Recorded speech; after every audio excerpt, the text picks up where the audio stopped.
On repart les amis, on repart avec Matthias Fekl, donc ancien ministre, hein, je le disais en sommaire, aujourd'hui avocat. Alors vous vous intéressez d'ailleurs Matthias, parce qu'on va parler évidemment commerce international, mais juste un mot, votre rôle d'avocat reste lié au commerce et aux éventuels arbitrages par exemple sur des différents commerciaux internationaux? Oui, je viens de créer avec Pierre Dupré et Mathias Audy en début d'année un nouveau cabinet, Audy, Dupré, Fekl. On travaille sur les contentieux internationaux, l'arbitrage, la médiation, les contentieux judiciaires, sur toutes les problématiques de la mondialisation d'aujourd'hui, les problématiques de réciprocité, d'investissement stratégique, les problèmes de sanctions, d'embargo.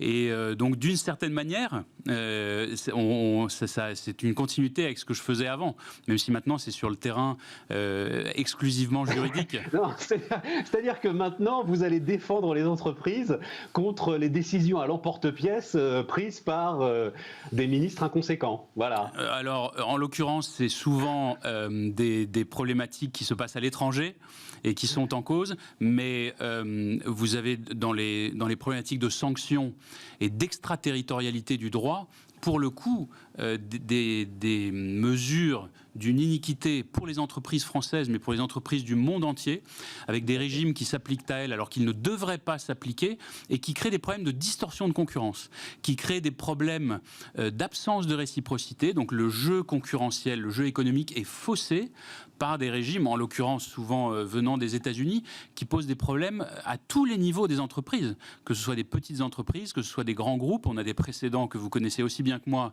extrêmement choquants sur ces sujets-là. Donc, moi, je suis très heureux de défendre nos acteurs économiques dans cette mondialisation qui est dure, brutale, dans laquelle il faut être sans naïveté et où il faut faire appel à des règles de droit. Si on veut éviter que la confrontation économique, la concurrence se transforme en guerre pure et simple, eh bien, c'est par des règles de droit, par des procédures pertinentes qu'on y arrivera. Ça marche pas, Mathias? Alors, rentrons tout de suite dans le dur. Ça marche pas, les règles de droit. L'exemple le plus frappant a été les sanctions imposées par Donald Trump à l'Iran quand il a dénoncé l'accord nucléaire. Et on a vu l'Europe se mettre en quatre pour essayer de monter un mécanisme abracadabrantesque, comme dirait l'autre, pour qu'on puisse quand même continuer à travailler avec les Iraniens. En fait, ça n'a pas marché. C'est le rapport de force, la question. C'est ça, j'ai l'impression, qui marche. C'est pas contradictoire. Le problème de beaucoup de règles américaines, c'est que ce sont des règles de droit imposées par des rapports de force et qui deviennent de ce fait incontournables. Donc si vous les pesez, ça passe par des règles, mais ça passe par des règles que vous êtes aussi en mesure de porter. Et sur l'Iran, il ne faut pas être trop injuste avec l'Europe. C'est la première fois qu'était inventé un mécanisme. C'est vrai qu'il n'a pas fonctionné. Mais il n'a pas fonctionné. Une fois, je crois. C'est tout à fait vrai. Mais c'est la première fois, je pense, que sur des sujets comme ça, l'Europe s'est dit on ne va pas en permanence se laisser imposer des régimes qui sont édictés ailleurs. Et donc tout ça, ça ne va pas se faire comme ça, c'est évident. Mais il me semble que l'Union européenne, aujourd'hui, de manière beaucoup plus massive qu'avant, affirme que l'ère de la naïveté est terminée. J'avais dit à l'époque, moi, l'ère de la servitude volontaire doit connaître une fin. Donc c'est une affirmation. Nous sommes le premier ensemble économique au monde. Et donc, lorsque l'Europe souhaite peser, si elle construit les bons processus, si elle sait au bon moment s'imposer dans les négociations, ça fonctionne. En tout cas, ça fonctionne plus que si un État le fait seul dans son coin. C'est la seule possibilité. Mais il est vrai que les règles internationales, ça prend du temps et ça demande un volontarisme public, national et européen extrêmement important. Alors là-dessus, justement, vous considérez, je crois, Mathias, que Bruno Le Maire a commis une erreur sur l'histoire Carrefour-Couche-Tard. Est-ce que vous pouvez nous donner votre sentiment? Ce qui m'a semblé là-dessus, d'abord, Bruno Le Maire est très mobilisé sur la lutte contre le Covid, et je veux le dire aussi parce qu'il faut reconnaître les choses comme elles sont. Mais sur ce dossier-là, ce qui m'a semblé, c'est que la réaction gouvernementale était trop rapide. C'est-à-dire que vous aviez une offre qui semble amicale, qui semble être assortie de projets d'investissement très importants pour développer le réseau, pour aller sur de la digitalisation, de la transformation, bref, continuer à préparer le réseau pour l'avenir, et que avant même de vraiment regarder le dossier, il y a eu une sorte de veto en disant nos intérêts stratégiques sont en jeu et donc il ne faut pas y aller. Je pense que c'est problématique parce que d'abord il faut analyser les choses. Ensuite, on ne peut pas au même moment se réjouir du rachat de Bombardier par une grande entreprise française et dire il est absolument inconcevable que des investisseurs étrangers viennent regarder des choses qui chez nous fonctionnent. Ce qui est légitime en revanche, c'est que la puissance publique pose des critères, disent nous sommes attentifs à la pérennité, au maillage territorial, à l'emploi, à la qualité des produits. Tout ça, c'est pas du tout illégitime, il ne faut pas être caricatural. Mais dans l'idée de dire a priori ce projet d'investissement nous semble devoir être rejeté, je pense que c'est allé un peu vite et un peu loin. Alors, c'est là où moi j'ai envie de vous entendre et j'ai envie d'entendre votre expérience. En fait, c'est toujours le même problème.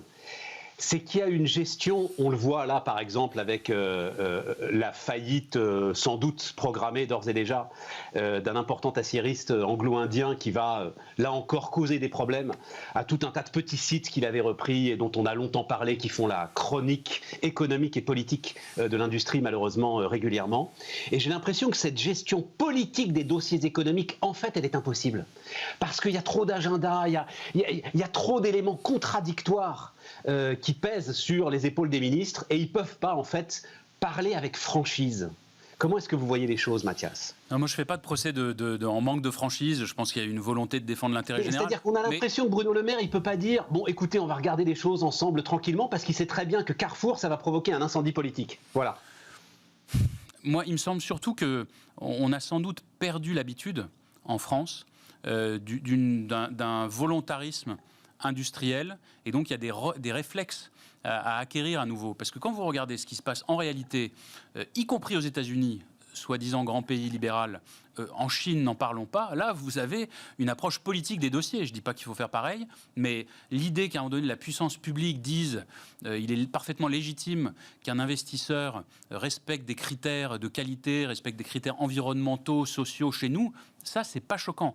Mais encore faut-il le faire en adéquation avec la réalité de l'entreprise, avec la réalité de l'offre. Et donc le problème souvent c'est l'emballement médiatique qui peut faire qu'à un moment donné, on n'est plus du tout sur le fond du dossier, mais on est sur autre chose. Et c'est ça qui est difficile. Mais c'est ce qui rend très compliqué l'exercice du pouvoir politique en général. Ça vaut sur l'économie, ça vaut pour beaucoup d'autres dossiers, où tout d'un coup, vous n'êtes plus sur le réel, vous êtes sur la gestion d'un flot d'injonctions, d'un flot de mots qui n'ont plus aucun rapport avec la réalité. Donc, je crains que ce soit un constat beaucoup plus général. Oui, mais parce que, pardon, mais je maintiens parce que, en fait, on ne dit pas la vérité. Parce qu'en fait, j'ai l'impression, vraiment, je vous parle à cœur ouvert, j'ai l'impression qu'on infantilise le débat systématiquement. Et justement, on refuse de dire aux gens, c'est ce qui se passe sur ces ensembles de petits outils industriels où on dit ah non, mon Dieu, faut pas que ça ferme, faut pas que ça ferme. Si, à un moment, c'est plus possible, voilà. Mais j'ai l'impression que le pouvoir politique ne peut plus le dire aujourd'hui. Le problème, c'est que d'abord, quand vous avez un pays essoré par la crise, il est normal que les choses soient à fleur de peau. La politique économique, c'est de l'économie, mais c'est aussi de la politique. Oui. Le problème je pense, sur Carrefour et Couche-Tard, c'est que se sont percutés deux agendas. C'est-à-dire qu'on est dans une crise très compliquée. Les salariés de la grande distribution ont été en première ligne, ont été à ce moment-là sur est-ce qu'on reconfine ou pas. Donc il y a deux choses. Moi, je comprends ça. Je veux dire, je suis pas en train de donner des leçons, de faire des procès d'intention. Il n'empêche que là où il faut faire très attention, c'est que si demain, vous avez un concurrent européen qui voulait racheter un grand réseau de distribution français, vous auriez toujours les problématiques, les outils d'intervention du décret Montebourg, du code monétaire et financier, mais vous auriez aussi les grands principes du droit européen, la liberté d'investissement, de circulation, etc. Et là, il peut être beaucoup plus difficile de réagir. Vous avez des concurrents européens qui sont déjà présents sur le marché français. Et là, je peux vous dire qu'en termes d'emploi, qu'en termes éventuels de reconfiguration des réseaux de distribution, de fermeture, etc., les choses seraient beaucoup plus drastiques. Donc, il faut aussi penser au temps d'après. Vous vous êtes occupé du tourisme, Mathias ? Comment est-ce que là, ceux qui ont regardé cette émission dans la totalité ont suivi le témoignage de Jean-François Rial, le patron de Voyageurs du Monde.